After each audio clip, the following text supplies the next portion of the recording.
taxes, inflation, and the breakdown of the family are causing us to fall behind.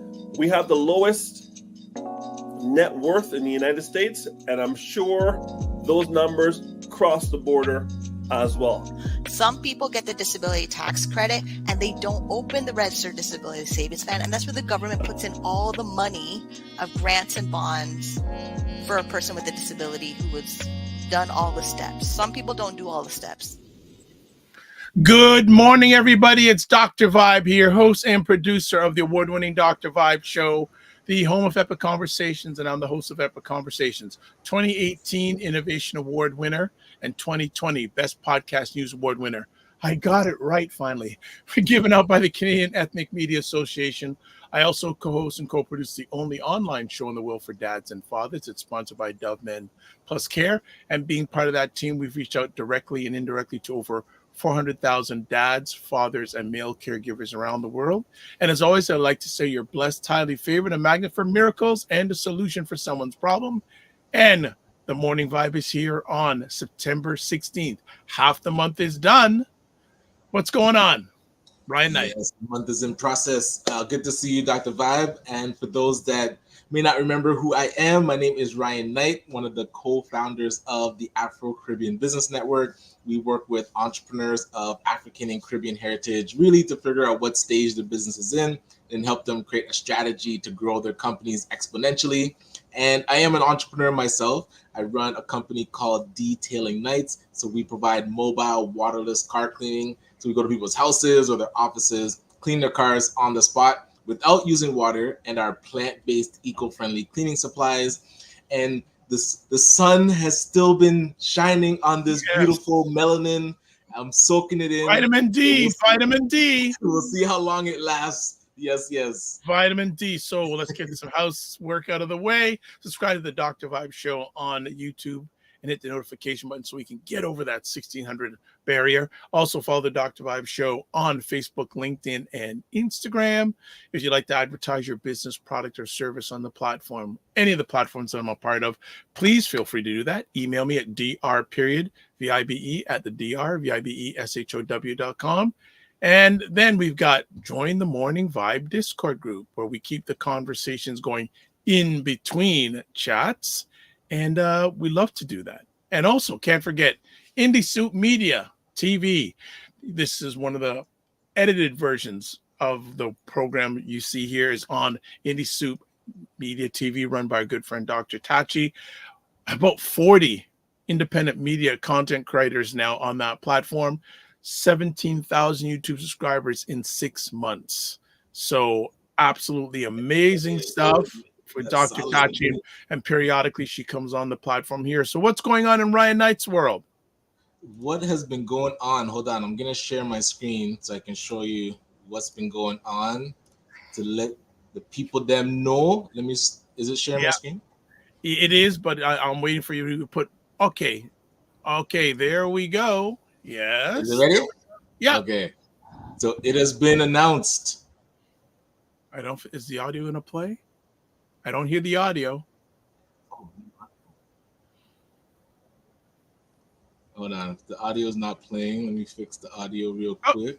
Okay, let's take it off. So it's going to ask you about that, but you are reading my alleged mind, so no problem. Brian? Okay, now should be good. Okay. Let me know when you're ready. No.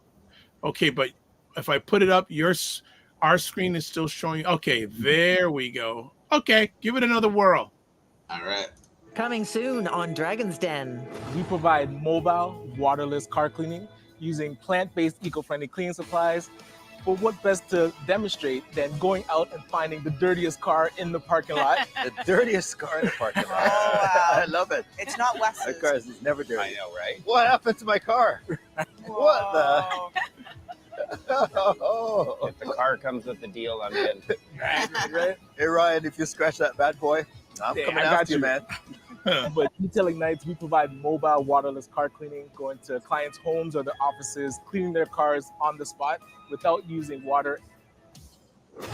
Don't miss it Thursday at 8 on CBC and CBC Gem. 8 on CBC. So, ladies and gentlemen, Thursday, September 26th, tune in to Dragon's Den episode 1 of season 19 of Dragon's Den. You're going to see yours truly on the stage with the dragons. We face the fire. So come and see if we got a deal, which is, the reason we go to pitch. But wanted to let everybody know I've been sharing it somewhat within my WhatsApp groups, but we're going to start posting about it. So hopefully you can tune in and we'll definitely see you then. So was that Wes's car? It was, yes. It was. So the producer's like, oh, you know whose car we should get? We should get one of the Dragon's cars. And then he was able to get that one. Oh, yeah. When I saw that over the weekend, that bad boy, okay, that's Wes's car, all right. Yeah. I don't know how much we should ask about this. Should we wait till everything's finished, or am I allowed to ask some questions now? Or yeah, we can definitely do a deep dive after. So that Friday, the 27th. But hey, if you have questions, you won't be here. Let me at least because it's a Friday.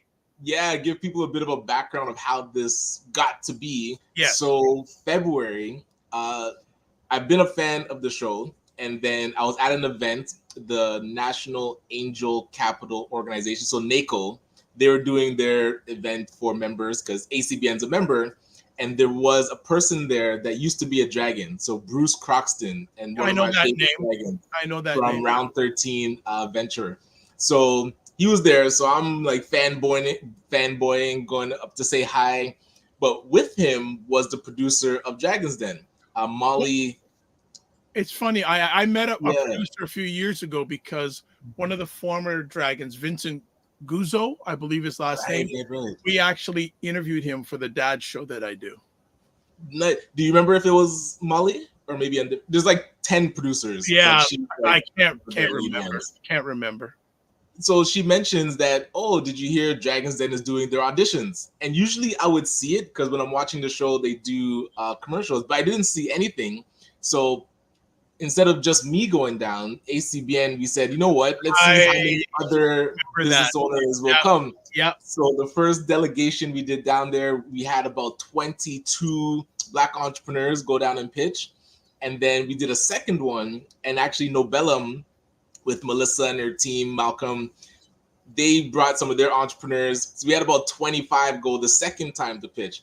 So I'm there, and we were covering it with Shireen Simon from Perspective and Vibes. So we've had her on the show.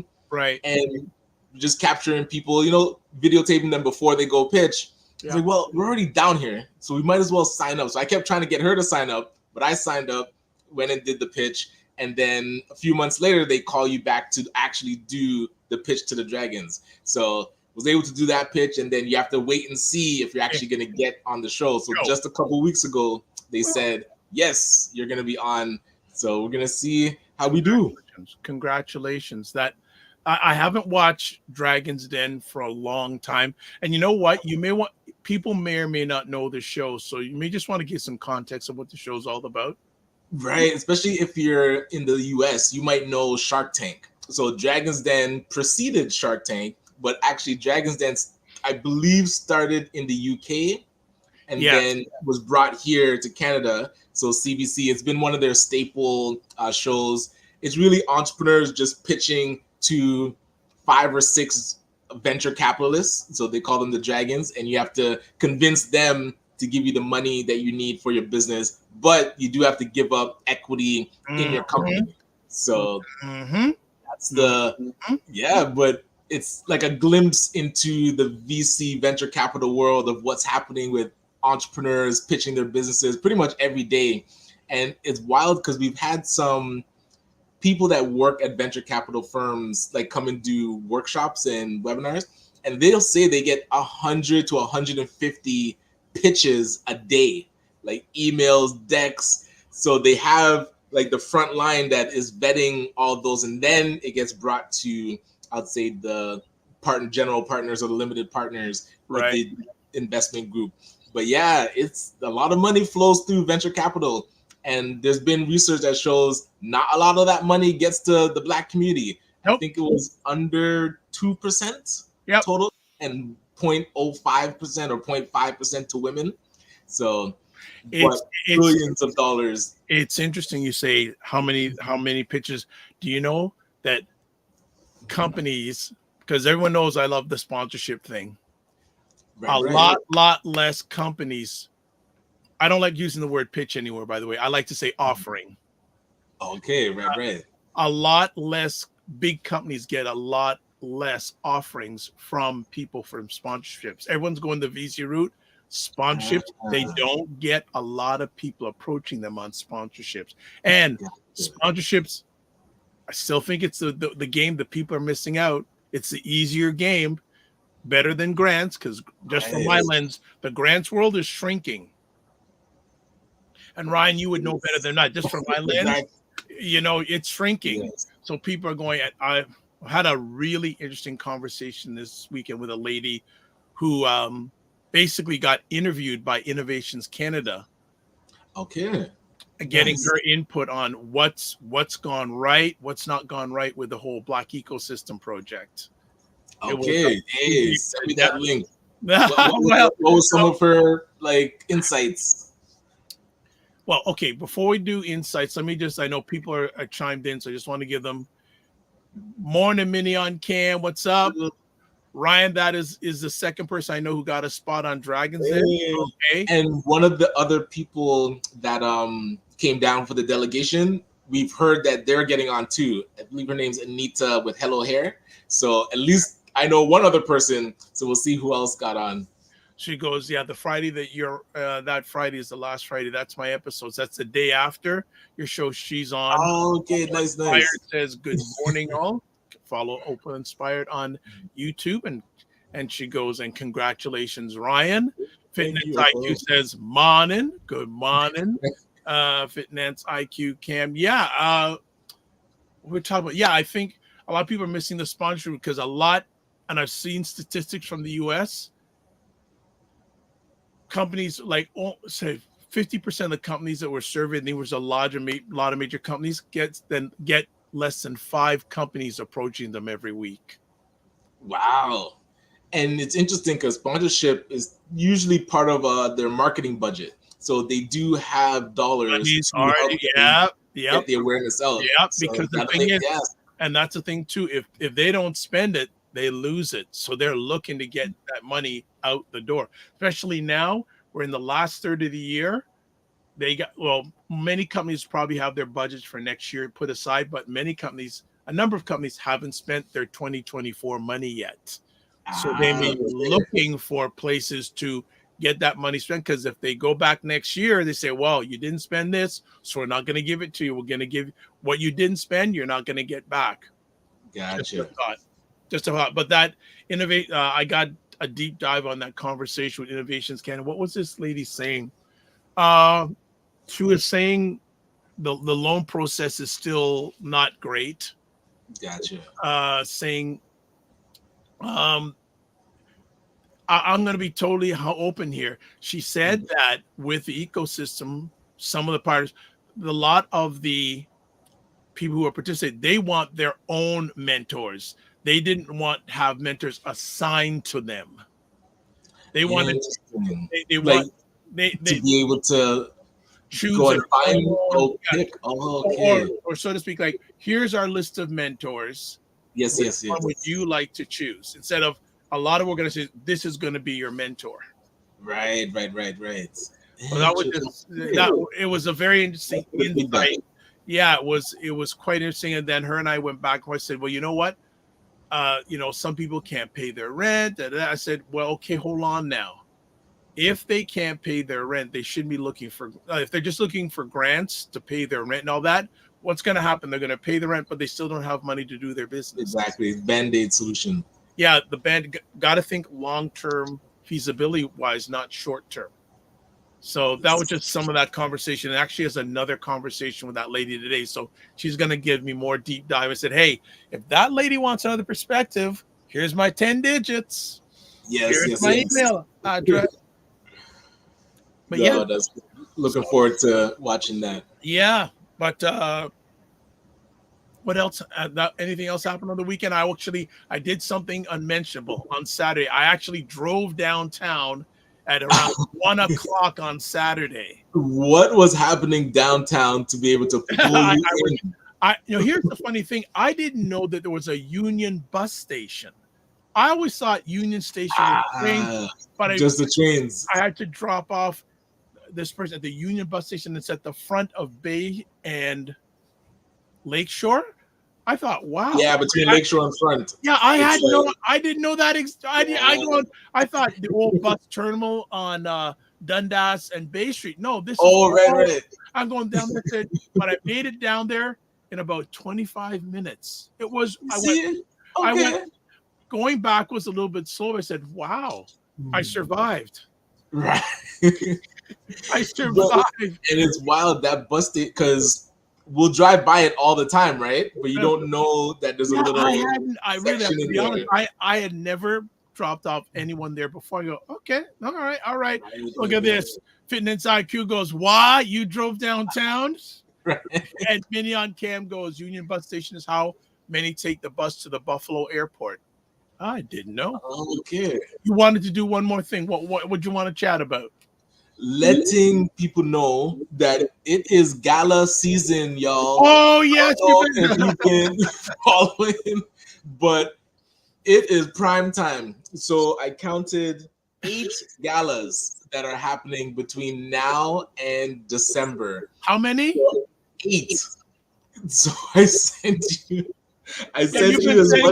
You've sent me stuff. I sent you at least 4. Yes, and there was 2 more that I couldn't find the postcard for. Oh, wow. Hey, shout out to Frontlines. So we got a ticket to go to the Frontlines Gala. So Station Frederick, hello. Yeah. And also the FBC, so the Federation of Black Communities. They're doing their Impact Gala. And what's the other one that I was going to?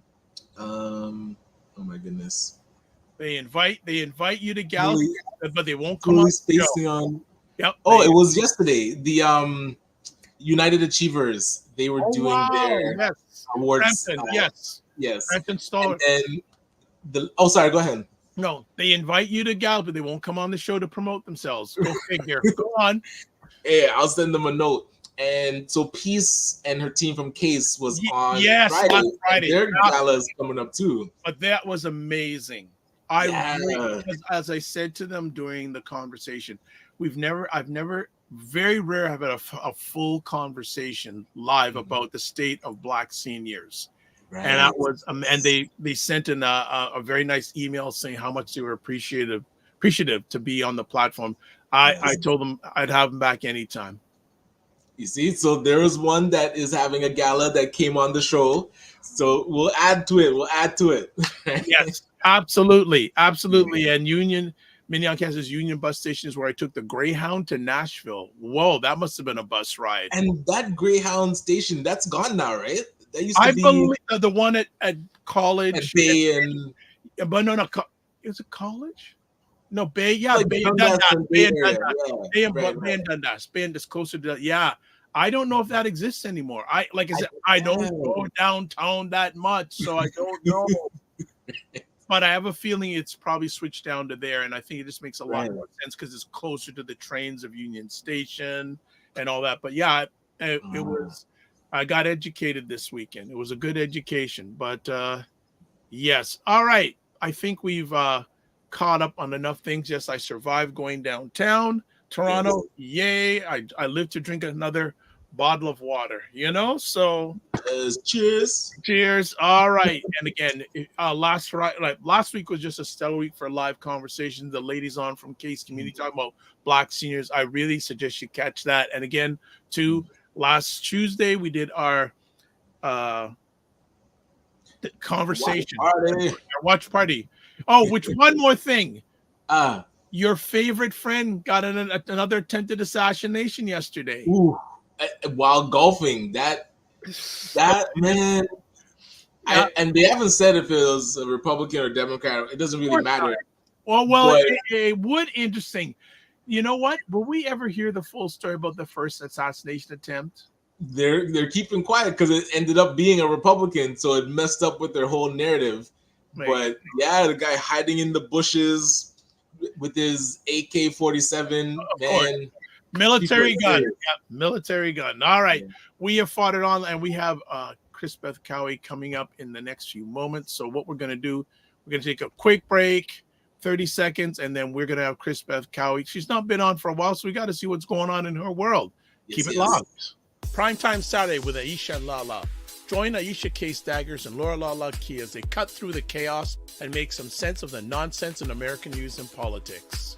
People are expecting Obama-level eloquence out of a man who's always talked like this. Sharp insights, bold opinions, and a touch of humor.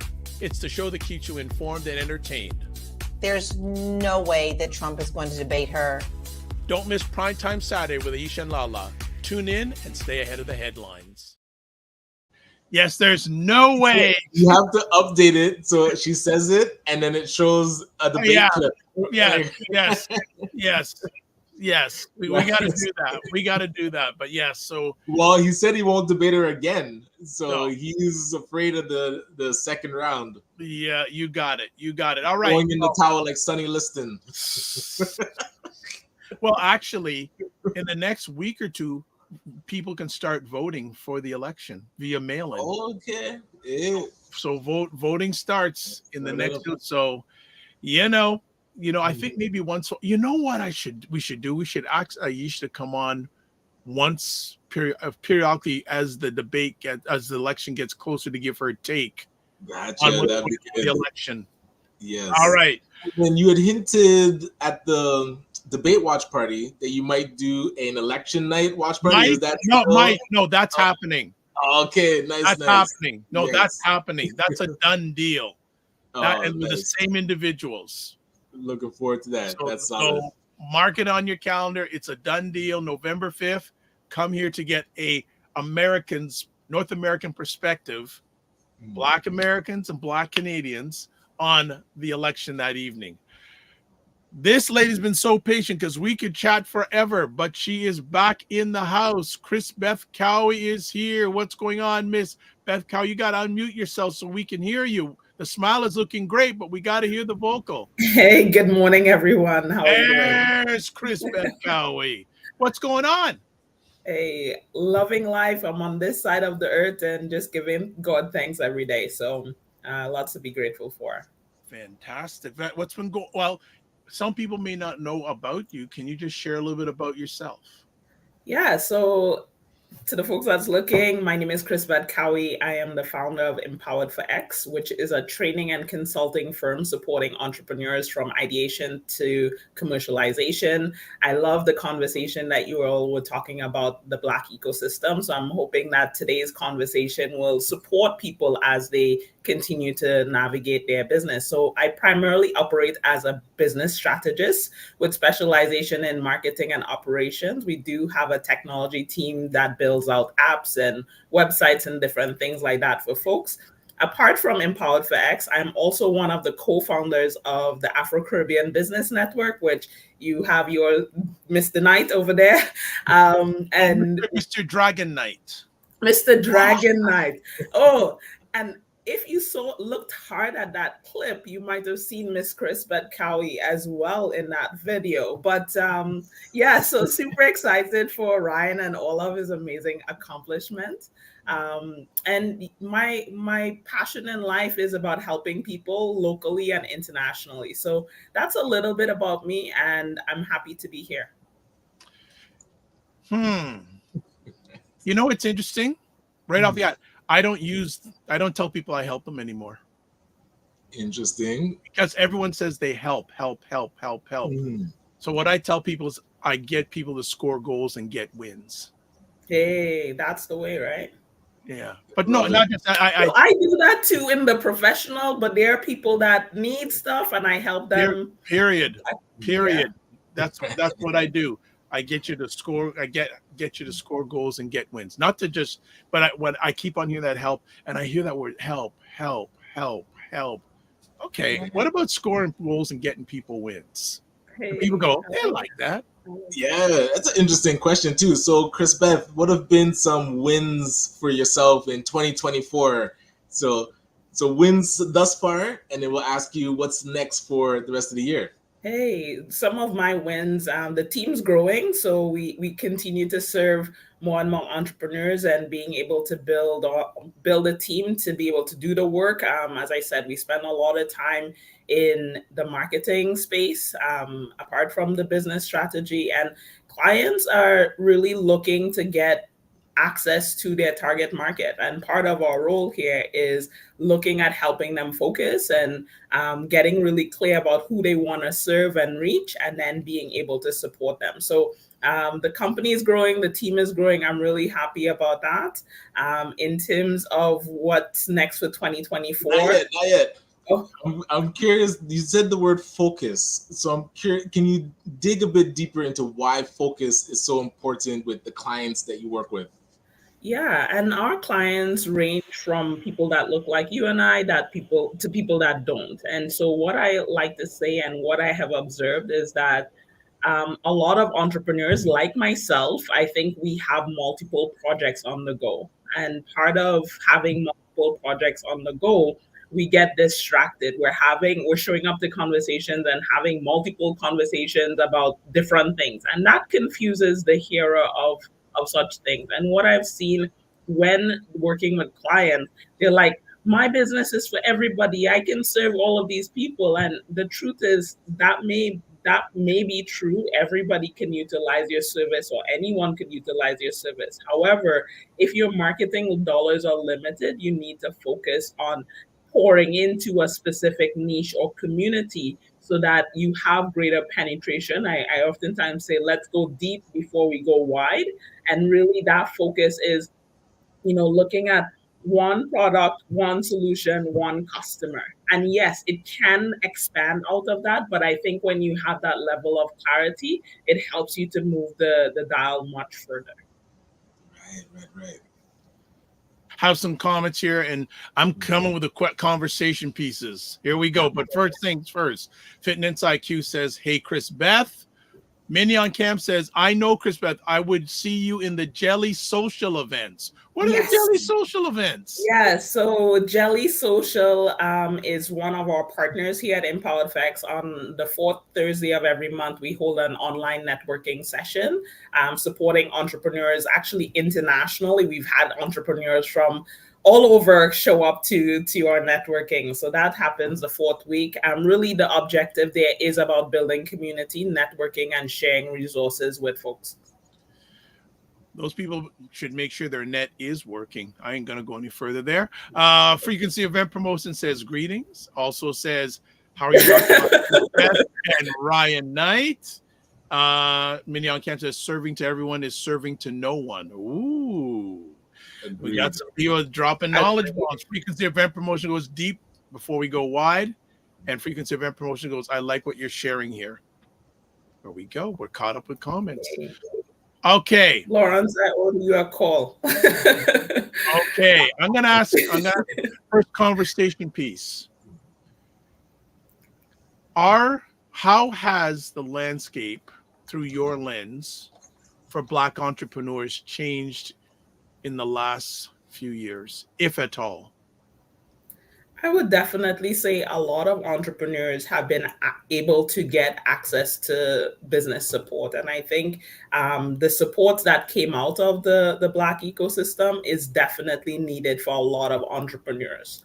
Whether or not the majority have honed those skills, I believe as entrepreneurs, we aren't born with the business acumen. So these programs exist to help us develop in that way. I don't think a lot of, I shouldn't say I don't think a lot, but I think there's significant amount of entrepreneurs that have not honed the skills that's needed to take them to the next level. So I do believe some of the successes, there are entrepreneurs that have broken that $100,000 mark and progressing in that way. So I definitely believe that momentum is happening in our community. But the reality is many of us, and I don't have the solution, but yes, there are lots of people that are saying, I'm an entrepreneur, I'm doing this side business, I'm doing this venture. However, when we look at their overall capacity to execute, I think there are some limitations there. We all have multiple responsibilities, and yet we're not really dedicating the ample time to see the dial move. So you have this dependency of saying, oh, I'm waiting for that loan from whichever lender, I'm waiting for that grant. The truth is, as entrepreneurs, our primary focus should be making marketing and making sales. And if we have missed that piece in our business model, we've missed a huge piece. And so my encouragement to our community is simply, we have to get focused on what is our core business model and does it work, right? Viability is a great question that we have to answer in terms of, this business model works. I know my customer, I can get my customer and move the dial that way. Apart from that, we're truly guessing and telling a false narrative. The truth is, lenders would not lend you money if your business isn't working. And for those that have received money and the truth is their business isn't working, it causes a lot of problems to the lender, right? So I want to just encourage our community, let us get our business models right. Let us find our customer, let us serve our customer. And guess what? With that traction and momentum, lenders would be much more comfortable and happy to support us on our journey. The other thing I would just add there is the credit score, right? Many of us, and this is where I'm talking about, it's not just, oh, does my business work? I need money for my business. But the lenders look at the whole picture. You are the guarantor for your business until your business has gotten those momentum and traction. So here it is. If your personal life is in arrears, and that's okay, stuff happens. We sometimes need that restart, but commit to a process of being financially well in your personal space and bring that over to your business as you're growing and flourishing. So those are some of the things that I've observed, and we have seen people over the past couple years definitely work on getting their credits correct and coming correct in those ways. So there are people that are moving forward, but I think there are many that are still struggling with just even in the personal realm that needs to get stuff right before they talk about their business. A Frequency Event Promotion says, great seeing you, Ryan, in the community lending session. Ryan Knight for mayor. Quote, I'll volunteer for this campaign, unquote. Hey, I've been trying to get Ryan off of this political bandwagon for a little bit, but I would support him too. He knows that.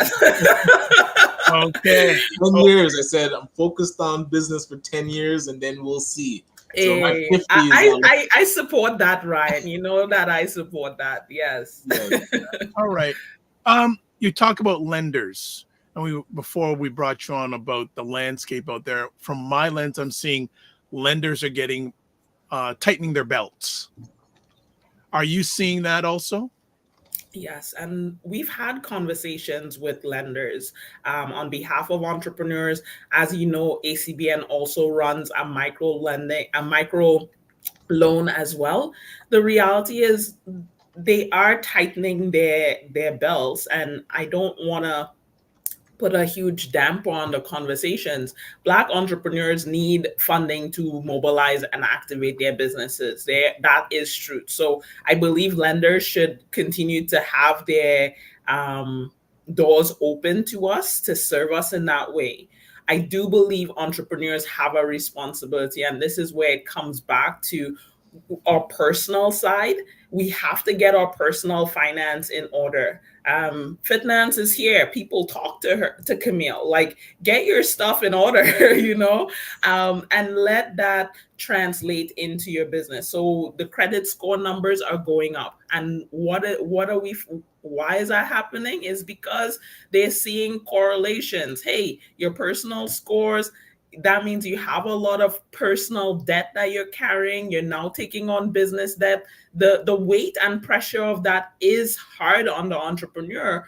We're seeing people going through bankruptcies, foreclosures, different things like that.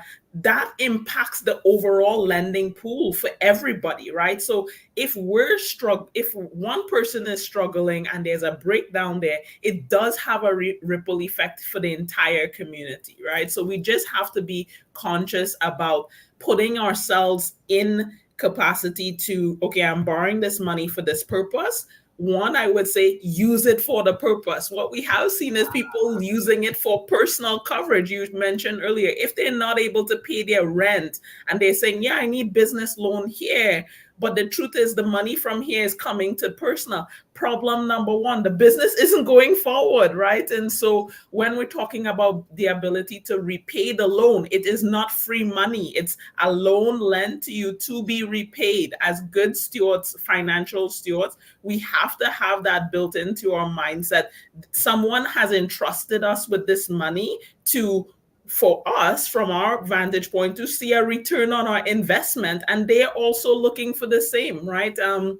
So when there's that disconnect, we are having problems with the lending folks in that way, partly because our people aren't repaying loans and not repaying them on time and different things like that. So the lenders are making some tough decisions. It's not, I don't believe they don't want to support us. They want to support us in a way that it does not also put them at risk of losing the funds that they're investing. And I think that is a fair conversation with any of us, right? If I were to lend you my money, if you were to lend me your money, you would want to see a return at some point, you know? So this is what I'm seeing and hearing from the lenders. They are for the Black community. They want to see us grow and flourish. I do believe that we need to, as a community, really strengthen our overall engagement in that way.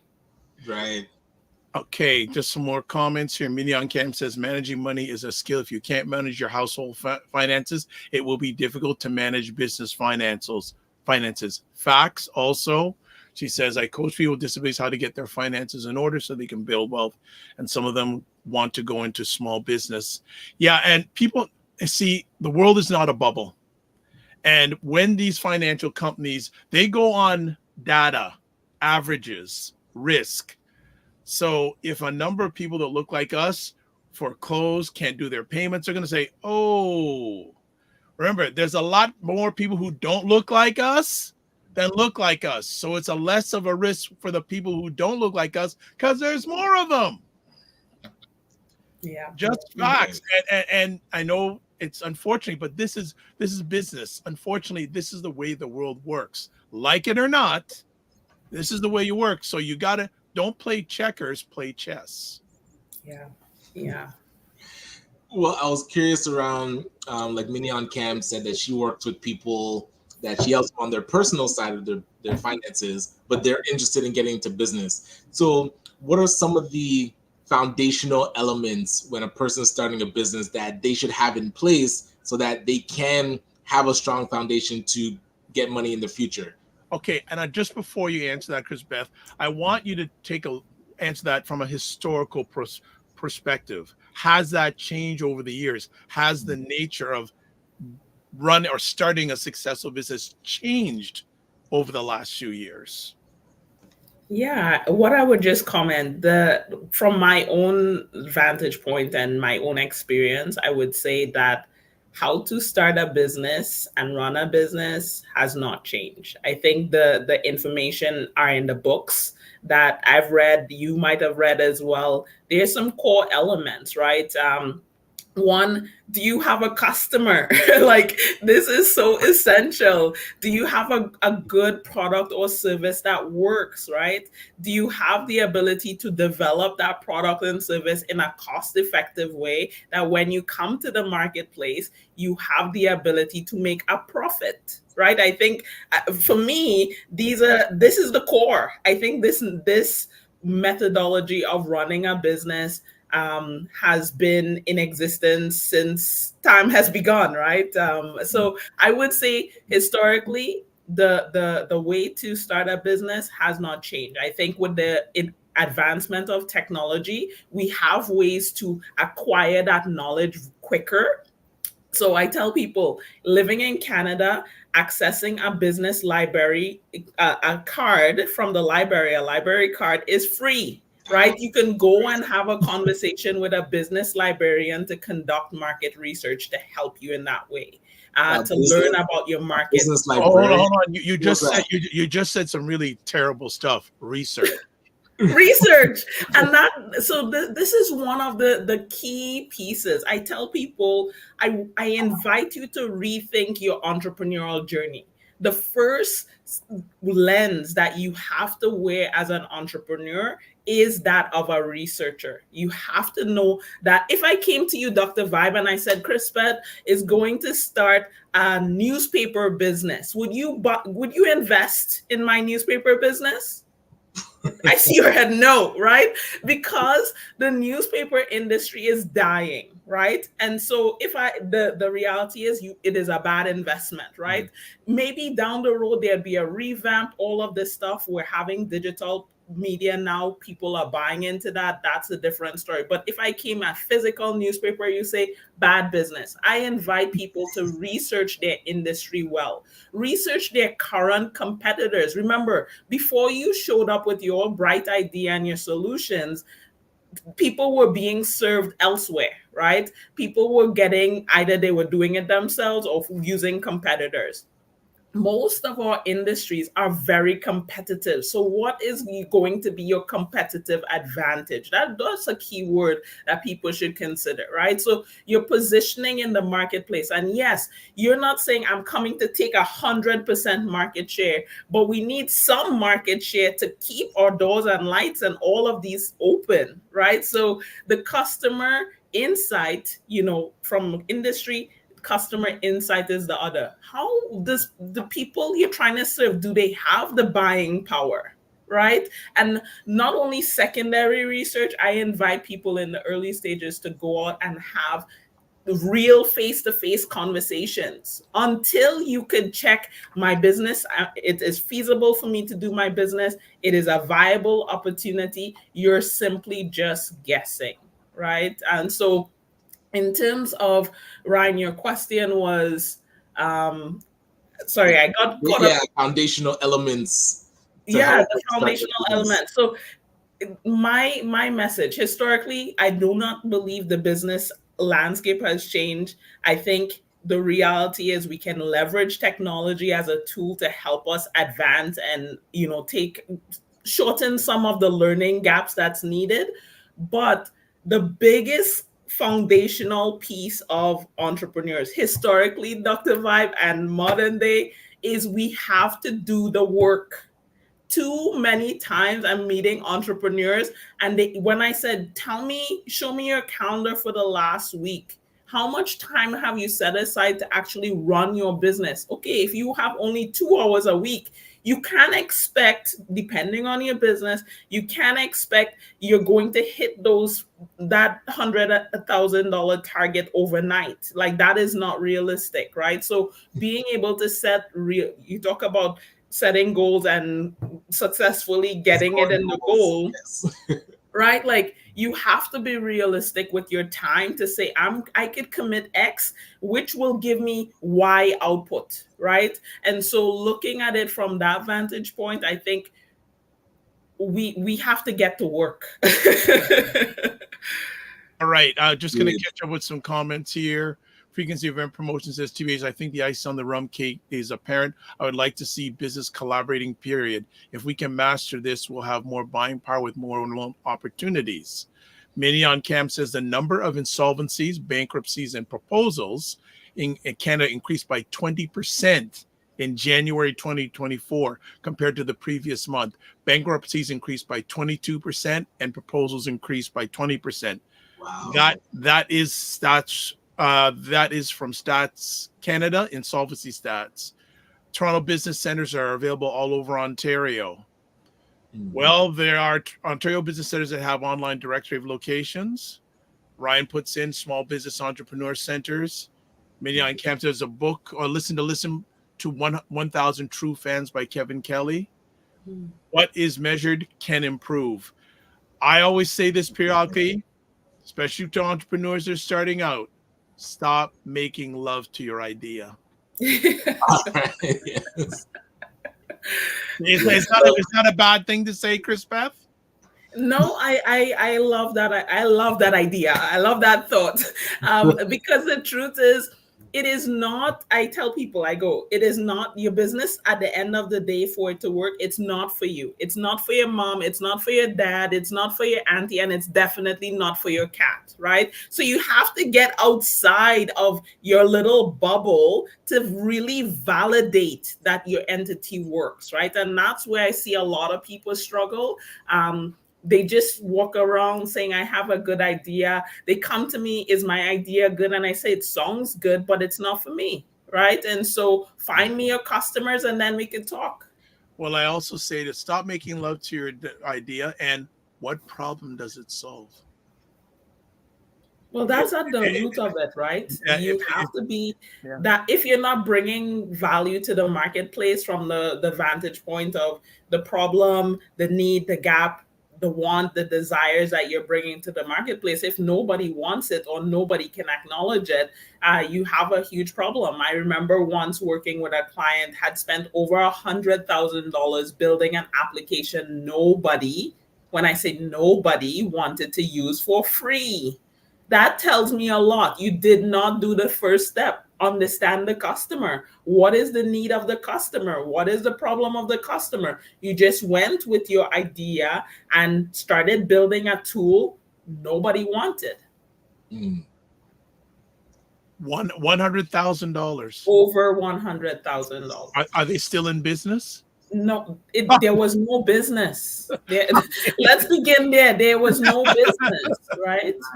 Wow. And so this is why the researcher, and then as a researcher, when we get, and I love the methodology, the design thinking methodology, it talks about we need to empathize and understand our customer. We need to truly define the problem. We need to then ideate and brainstorm some ideas about what potential solutions we can begin to bring to market. And then after we've screened and said, okay, these are the resources, so it's feasible, we can do it with this, it's a viable thing, we're gonna then do a prototype, right? Instead of spending thousands of dollars on your idea, is there a small budget that we can set aside to test? Remember, we're testers at this point in time. So now when we go out into the market with our prototype to test, we're now saying, according to these metrics, I definitely have a viable business. If I can say yes, then now it's okay, I have this additional funding capital to invest. I can invest a lot more to help boost and give momentum. But before those steps, you don't, in my opinion, you don't have a business yet. Yes, other people have, similar business. As I said, a lot of industries are saturated, so you can see examples out there. But until you have proven your own methodology to get a customer, keep a customer, we're guessing. So what takes a person's idea out of the hobby zone and into an actual business? Like, what would they have to, I would say, I don't know if it's get done or just prove that people want it? Like, what's that transition from this is just a hobby to an actual? Yeah, so if with your hobby you're making money, I would say you've gone through that business, that design thinking model. You understand there's a need in the marketplace. You've developed a prototype or a solution, and now the question begins. And this is one I oftentimes ask entrepreneurs: what is your financial target? And many entrepreneurs don't have one. Right? And so problem number one, we're just doing a thing without a goal in mind, right? And so this is where I'm, again, focused. What is the target we're moving towards? And so if somebody is making a little side thing, a little money here, all of this stuff, it's like, hey, ask yourself the question, where do I see this going? Maybe you have a 5-year, 10-year plan, even a 3-year plan. Okay, do they even have a plan? Well, so I'm asking people to decide, where do you see this going? So yes, we need to create a plan either for a year, 5 years, however far you see it. Because guess what? Sometimes people's appetites change, right? I just met an entrepreneur. They've been running a franchise for about 5 years now, and they're saying, listen, this works, but I want to do something else. And that's okay on our journeys as well. But the truth is, can you say this works and I'm going on to the next thing? Most times we're just starting, stopping without truly going deep before we go wide, right? And so for somebody who's generating some semblance of income or revenue through their business, it's to say, okay, I've met with an accountant. If you don't have that financial skill, okay, this can be a profitable venture. What do I need to do to take it to the next level? So that transition is definitely possible, because we're getting into this stage of or conversation. I've gone from hobby and I'm looking to scale incrementally to something more, right? So unless you're having those conversations with a financial advisor, you can learn a lot online as well. I'm not negating that, but I like talking to people, subject matter experts, and I recommend finding, if you're to bring on one person to help you look at the numbers, look at where the business is a CPA. Then sit with them. And we actually have one coming on a week from today. Hey, that's awesome. So essential. All right. So let's catch up with some comments. Minnie says, it's also possible to run a business on cash without borrowing. Some people need to consider that path. I guess frequency event promotions. Love my comment about stop making love to your dream. I guess you like that. He also says, you know something, though that 100K mistake, they know 100 reasons why that idea did not work. I would like to speak with this person because they have a wealth of information to share. True. Minyan says, yes, met someone who wrote a book and said the book is the business. When he book, I don't understand the last part of that. When the book is a product. Okay, inside the business. Okay. CRA expects you to be on track to make $30,000 in revenue at minimum. And Frequency Event Press says, Chris Beth, you're dropping a lot of gems here. When is the ebook coming out? What I hear you saying is all learning how to become a great client engagement and sales. I want to bring up this conversation piece. What about the entrepreneur who's not willing to farm things out? They want to do everything on their own. Ooh, I love this question. Actually, part of what I do is a lot of training sessions. And with this particular cohort that we're talking about right now, one of my coaching clients is look at your business. And she's been in the industry for a number of years, film and TV industry. And when we looked at, roles and responsibility, if you've worked in corporate, you look at an org chart, your name is on all of these roles and responsibility. If that doesn't make your heart skip a beat or stop for a minute, it's a lot of responsibility, right? So your heart's going to stop. It's not going to skip. It's going to stop. Well, you know what it does, right? Like it stops and then gets a little restart after you get the shock factor. But yes, so the truth is, when we begin our entrepreneurial journey, until we begin outsourcing or making those first hires, our name is on every single org chart, role and responsibility, with the finance, with the marketing, with the sales, with the operation. And depending on where else your business goes and other things your business needs, you're it. That's overwhelming. That causes burnout. I like to say, and I'll talk a little bit about this when we talk about strategic planning, but the truth is, we need to be well, because if we're not well, our businesses fail, right? And so this here is the business structure. You have to say, at what point, maybe you're not able to do it right away, but you should have dates to say, at this particular point, I am ready to outsource. And that means you're working. And when I say working, your top priority activity on a daily basis is finding and acquiring customers. If you are not doing that at least for 80% of your time in the first 3 to 6 months of your business, you are playing a game. You're not serious about this thing, right? And so look at your time. Can I acquire a customer? Can I acquire a customer? If you're not doing that, and apart from that, your next hire should be bringing on salespeople, right? Looking at, we need customers, money. Yes, many people start their businesses through personal startups or personal investments, their own cash flow coming in because they're making sales, right? And so I do strongly believe in the power of team, and it does not have to be this person have to be on payroll, all of those things. That is the next best step. What we see is that funding and opportunities come to those who are moving in the direction to say, I am willing to pay and feed other people as part of my entrepreneurial narrative. And there are incentives for business owners who have the capacity to hire as well. And there are lots of hiring grants out there in different seasons of the year and things like that. But the truth is, there's power in team. You cannot do it all. And if you have that mindset, it's all about me, you're missing the point as well. Am I allowed to add to that, Dr. Cowie? Yes, of course. No, Professor Cowie. Professor Dr. Cowie. I share with entrepreneurs, I say, look, once you make your first bit of money, think about hiring people to lessen your load.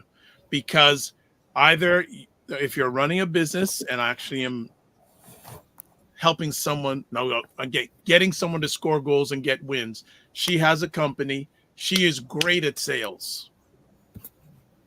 But the thing is, she has a team, and I say you need to delegate, because if you're running your company, if you're the best person at sales, and things are taking away from you getting the sales, that's hurting the business. So you need to say, am I going to be the best person to do it? If you are, then you've got to hire other people to take care of those other things that are clogging up your time. If you're not the best person to do sales, get someone to do sales for you. Yeah, and I mean, people, that first hire or the subsequent hires is also a big issue or topic on its own.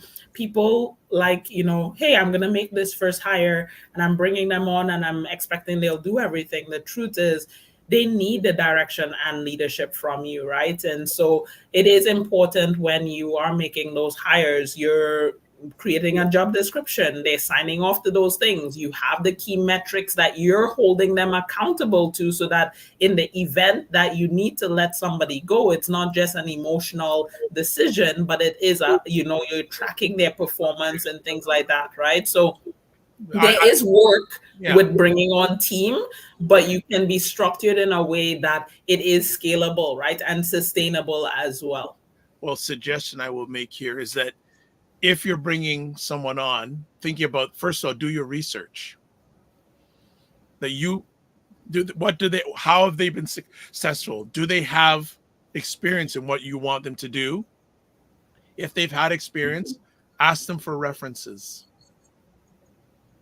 Gotcha. Yes. Right? Yes. Ask them for references. And if they say, I don't have any, red flag. Red flag. And then, this is just me. When I bring someone on, what I do is I give them a project to do.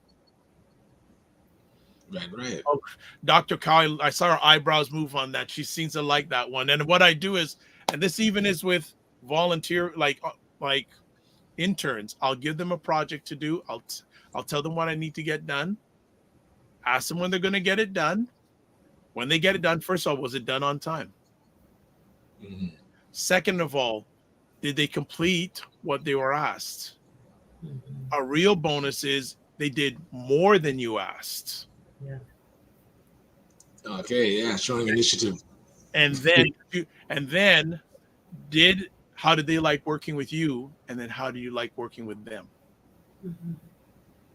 I think that evaluative process is very good. I always like to encourage people when hiring to set up things in a project format, and it definitely works, right? Because imagine you showing up to your employer and everything is coming to you and it's so overwhelming. You do have that lack of focus as well, right? So whatever role you're hiring for, it should be project specific. Hey, I'm asking you to contribute to the sales component. You're coming in with some sales experience. You're coming in with marketing experience. So very focused work versus saying, I need you to do these 100 things that aren't necessarily correlating.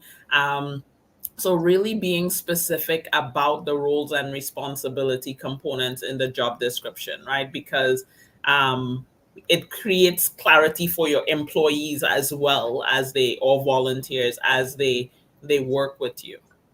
Excellent. Catch up on some comments here. Frequency of Event Promotion has got to run, but please, y'all, keep up the great work. Entrepreneurship is real exciting and necessary. Always be networking. See you Friday. I don't know what's going on Friday. Maybe you guys know. Mini on Cam, CEO of Everything, and it's a title of a book by Gail Vax Oxlade, who was a great lady in her time talking about this stuff. Chris Drucker wrote a book on outsourcing. He has been a long time authority on this stuff. I remember that name. They also need to read the book Profit First by Mike Makalowicz. Hope I got that name right. Entre Leadership by Dave Ramsey. Business Boutique, Christy Wright, and Donald Miller, Business Made Simple.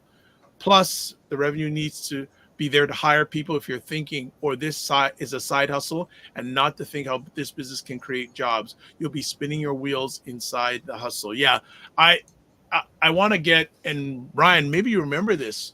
Ryan brought me to this event a little while back that was held at a golf course.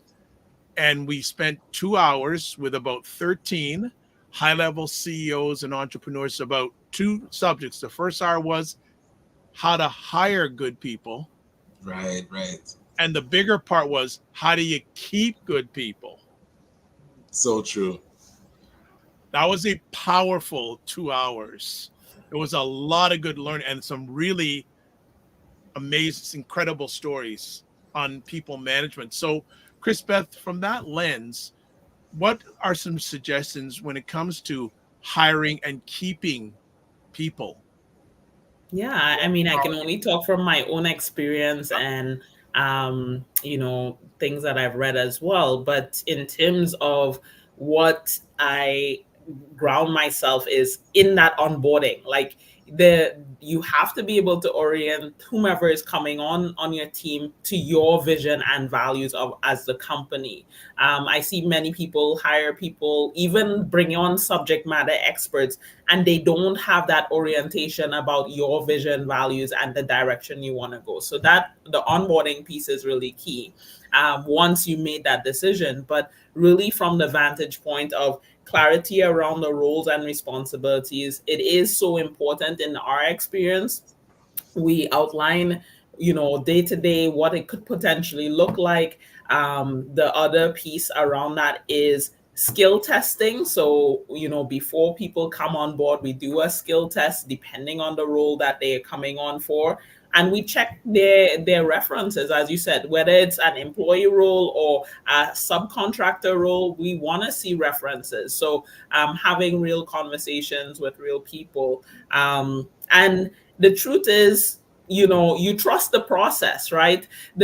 I heard you say before, some people want to hold everything close to their chest in terms of wanting to do everything. But one of our mentors, Jim Rohn, he says, done is better than perfect, right? And because the saying is perfect never gets done, right? And the truth is your time, we're all confined to 24 hours. Working in team, we get to leverage and amplify the work that we do. So you have to be willing to trust other people as well. And yes, people are going to fail. In the example I gave with that 100,000, lessons are going to be learned, right? They can now learn from that. So you have to go on this journey as you continue to grow. keeping people, I think incentivizing, hearing from them. I love what you shared, Dr. Vibe, in terms of that ongoing conversation. I'm always doing a pulse check with people. Hey, how's it going? What are the challenges? And if you don't want to talk to me, talk to the HR person, right? Because sometimes they may be intimidated talking to you as the CEO, founder, all of these things. So having a third party that they can be just open and frank with is important as well. So I would just say it is a process you have to commit to as you continue to grow, bringing on team to help lessen the load.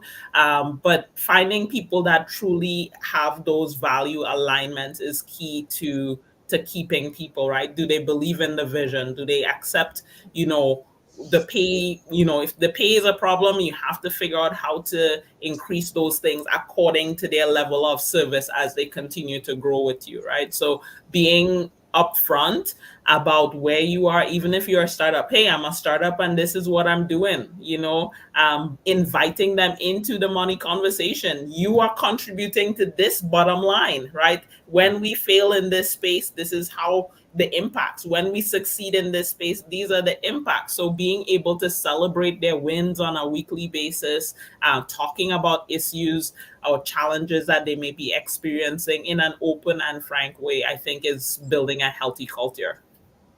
Ryan, you haven't said a thing in a while. Are you going to talk? Right. Well, I was more curious about the plans going forward. So, the end of the year, what's your strategy for that? And then how do we create strategic plans? So we'll touch on that in a second. Okay, no problem. I want to keep on going down. So here's a comment here. Plus, need to know who they are: employer, self-employed, business ownership, investor. It's a cash flow quadrant by Robert Kiyosaki. That book has been around for years and still is a very valuable book in today's business world. In regards to okay, we're seem to be going down this hiring route. So I'm going to ask one more thing. How important is an entrepreneur to have good EQ compared to good IQ? Mm-hmm. Well, I mean, both are necessary. However, we are in the people business when you're talking about team, right? We're talking my vantage point or definition of leadership, it comes from the lens through servanthood, right? So at the end of the day, we are the leaders of our companies, inviting people to join us on this vision of making a positive difference, right? Whatever that looks like for your own business. And so it is important to understand that we have to be empathetic. We have to have compassion. We have to realize that, things may not always be linear to the T, all of this stuff. So even for ourselves, sometimes we look and project, you must be a stickler for these people. No, I'm a person. I make mistakes. We all make mistakes. None of us are perfect. So can we extend grace and compassion to those that are working alongside us as well? And I think the answer is oftentimes it is possible. So we need to make it happen. EQ, so emotional intelligence, is essential to building great teams, right? And so, hey, someone comes to you and say, my kid is sick, I need to take time off. What do you say? No, you need to show up? No. One of our team members here, her son just started daycare and she's like, hey, I just need some flexibility. I'm walking him down the street. I need half an hour. Can I take it? Yes, go for it. Right? I know when she feels safe and comfortable in our working environment, provisions are going to be made. And we both acknowledge that there's a bit of give and take. I mean, if you can be flexible with people, I say be flexible. If people mess up, and so it's so funny, technology, right? I'm no tech expert. I know I've continued to learn and grow in that way. But I made a mistake on one of my pages. So I went into the back end, I wanted to make some changes, and I deleted the page, right? Or made the page go away. And I'm freaking out. I'm like, oh my goodness, help to my tech person, right? The problem was solved, right? Okay, so fast forward a couple years later. So that happened maybe, I think, just around the pandemic time. So 2020, 2021, thereabouts. And fast forward to 2023, someone on my team is gone into the back end and the website does ding, like it glitches, stuff isn't working. And I'm like, and then, it's like, what happened? Obviously, that response, hey, what happened? We need to get this. And she explained, and I was like, you know what?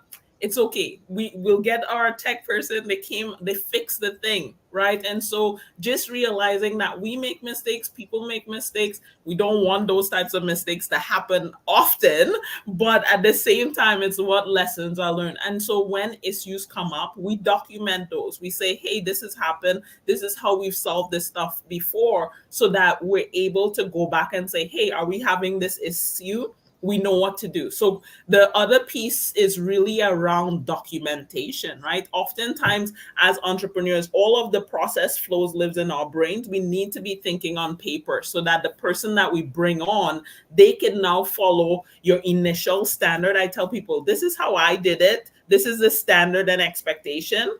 My objective for you is to find the gaps, find the missing pieces, and improve upon it. Hold the standard and improve where possible, right? So I think EQ is so important. Well, I also want to say, and you said something good there, I also want to share this with entrepreneurs. Get the things out of your head and write it down. Yes. There's so many things going on in your head. Write it down. Yeah. Most of us on this earth are visual people. Last I checked, you can't, I don't know if your eyes can wrap around and see inside your head. Yes. But your mind is a terrible note taker. Exactly. And he says with more people being diagnosed with ADHD and autism, they can be really great at the IQ, but not the EQ. Brings up another conversation piece. Could you speak a little bit about entrepreneurship and self-care? Yeah, I think, as I said, when I first started my business in 2014, it was just me. I was the marketer, the salesperson, all of this stuff, the implementer, going into school classrooms and boardrooms, doing different topics, speaking to different topics. And I remember being sick, and it was like, oh, my business is sick too. Like, I'm in bed, I can't move, my nose runny, I'm just all over the place. So when I'm sick, my business is sick. When I went on vacation, my business went on vacation. So what I truly believe as entrepreneurs, we need to find the harmony. I don't necessarily use the word balance, because the truth is, at one point in your life, you may need more thing than others. So you need to understand what is your what makes your life harmonious, right? And so if you are well, and I think our health and wellness should be priority number one. When we talk about strategic planning, we look at your calendar and you're saying, my health is number one. When do I want to take time off? When am I going to get my massage days? When am I going to do my rest days? All of those things, enjoyment with my friends and my family in that way.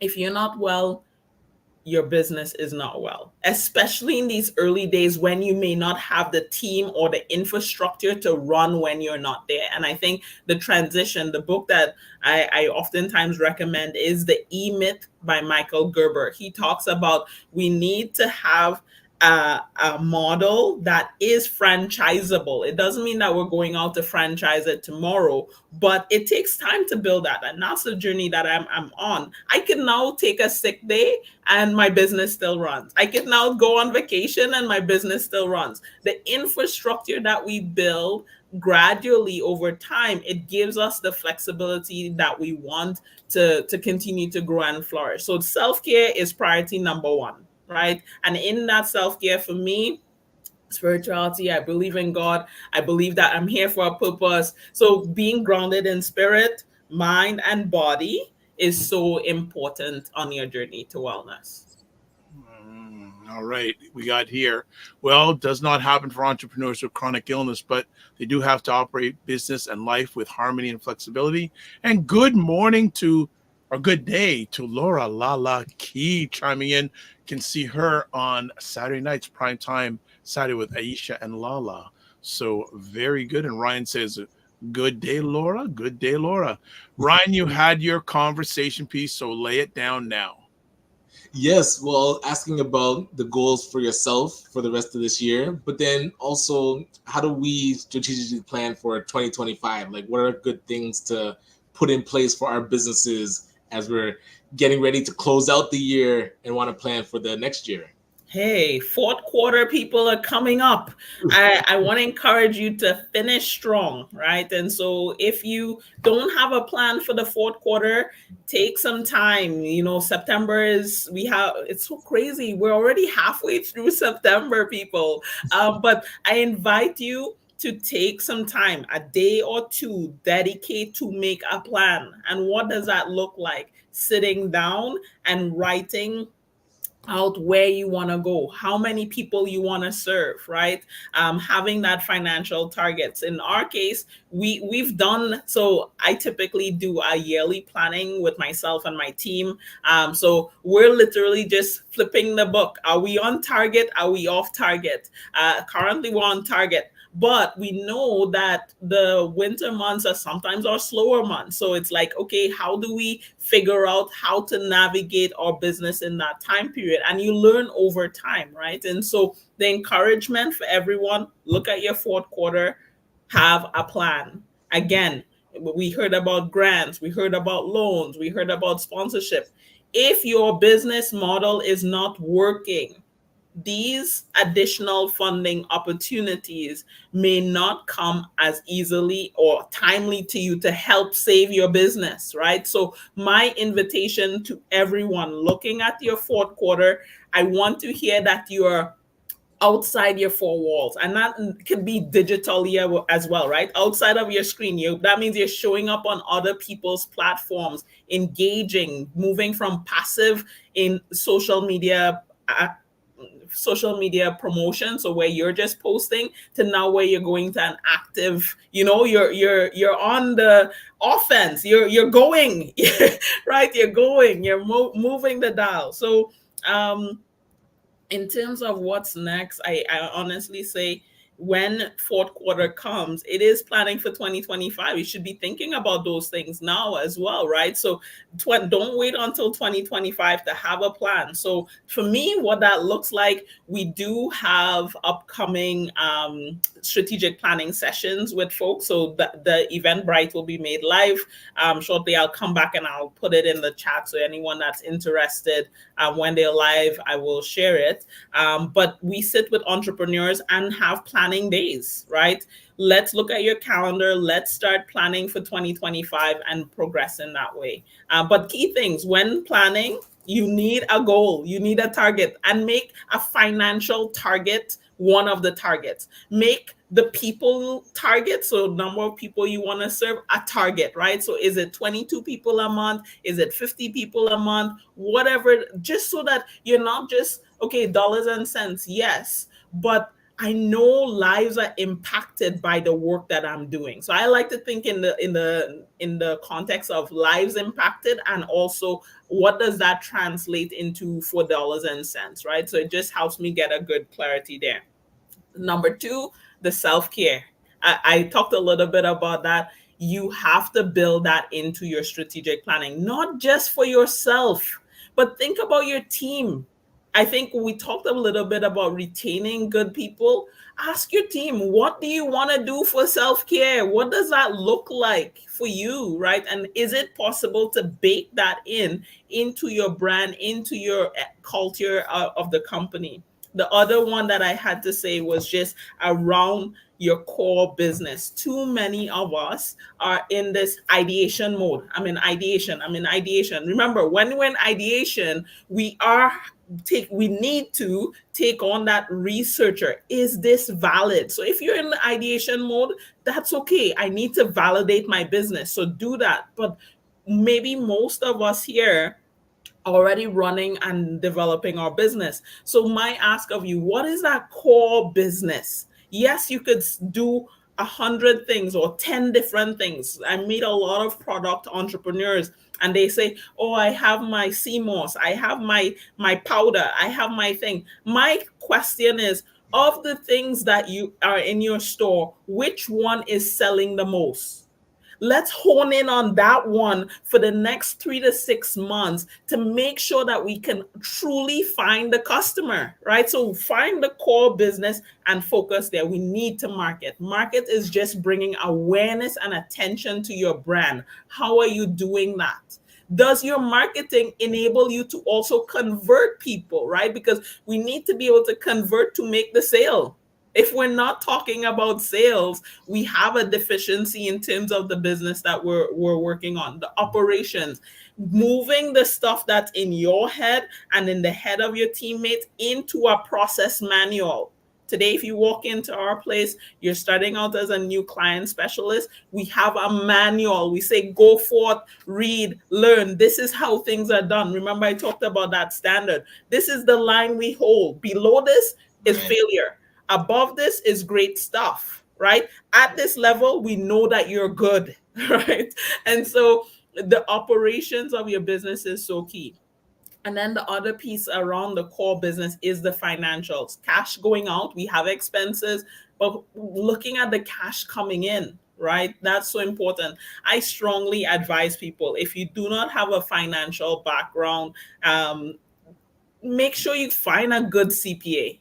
Let them help you. Let them help you. I cannot stress that enough, right? And yes, it costs to have a CPA. So build that into your operating costs. I'm going to meet with a bookkeeper that has that financial acumen to help you understand the numbers, interpret. Am I actually cash flow positive or cash flow negative? Maybe you know, but then the question is, what do you need to do in order to change that conversation? Right? Be honest with your time. And then the last thing that I want to say, being an entrepreneur, we are problem solvers. There's going to be challenges at every stage of our business. Make that issues list or that problems list and note how you overcame, because guess what? You may see that show up again on your journey, and get into the habit of dedicating time to solve those problems, because you don't want problems mounting on each other, right? We want to be able to solve them in a timely way so that we can excel. We could start a whole other section, but next time you come on, we're going to have a conversation, the difference between sales and revenue. All right. That's a whole other conversation in itself, but thank you. Hey, thank you all. And to the guests that's watching, thank you so much for having me. Professor Cowie just laid it down today. The next time you come into the boardroom, Professor Cowie will be strolling in, giving the knowledge bombs. Hey, I love it. And this is what I love to do. I mean, the beauty about where I sit, I do this for myself in my own company that I run. I do this for my clients. And really, I'm learning. I consider myself a lifelong student. So I am always open and happy to have conversations, but let us go from theory to practical. So I'm not Professor Cowie plus coach, right? Like I'm on the sideline. I'm saying, let us get it done. Like don't get good, get done. Yes. We have to, because the truth is, we're gonna do things that doesn't work. I tell people marketing sometimes it's not like a silver bullet. You're gonna hit the target everywhere. Marketing, yes, we go with best practices. We see what has worked, but you're gonna do things that doesn't engage the customer. They don't convert. So what do? You learn from it, make improvements, and move forward, right? So it is a journey of lots of learning and growth in that way. And we want effective growth, right? And so effective growth means we're going to butt our heads. We're going to make mistakes. We're going to start a business or an entity and realize it's not a good one. We're going to stop that and find something that works if that's the journey that we want to go on to. But I want to invite people, look at your own personal life. In particular, do you have harmony in that space? Do you have that financial acumen? Is your credit score moving in the direction? Those things may not seem important to you, but in the world of business, it is important, right? It is important. And yes, you may have harmony in one area and dysfunction or chaos in another. It's okay. Life happens to everybody.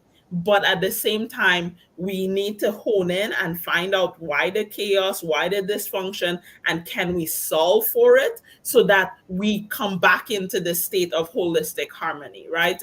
So not negating the challenges of life. Life sometimes suck outright, but in that midst of things, being able to hold yourself together, in my own case, my faith grounds me. So grounding yourself in your faith and being able to move forward in that way. Excellent. Yeah, much appreciated, Chris Beth. Always good having you on. Yeah, like I would just add on saying that if your life's a mess, it's probably because your mind's a mess. Right. So, and that's only professionally or business wise. There is the personal and the business do affect each other. They do. They do. Yeah, your bed is probably a lot of entrepreneurs don't think about that. Yeah, and just around that one line, the overflow from personal into business, especially as entrepreneurs, the banks want to know about your personal, right? So if your personal is not in order and it's a mess, don't go there. When it comes to the bank for your business, right, it's no go. That's right? why So you go to people like Chris. We have to see that correlation, right? Yep. So make your bed, as Ryan said, at home, and then when you come to your office is intact, right? It kind of correlates. Right. So I did make my bed this morning. It is a discipline that I have worked on over the years, right? It's not something that, sometimes it's like, I'm get up and go. Make sure you give yourself some time to just get up with peace and not in a rush or hasty in that way. And you can get to do the simple living routine stuff, right? Taking a shower in the morning or working out. I haven't worked out in the morning yet. That's on my to-do goal to get physically active again. In that way. Hold on. Don't make it one day, make it 2 day. Hey, yes, today. All we have is the present moment. Yes, so go back wherever you are, make up your bed and start making up everything else. Make a bed episode of the Morning Vibe. Love it.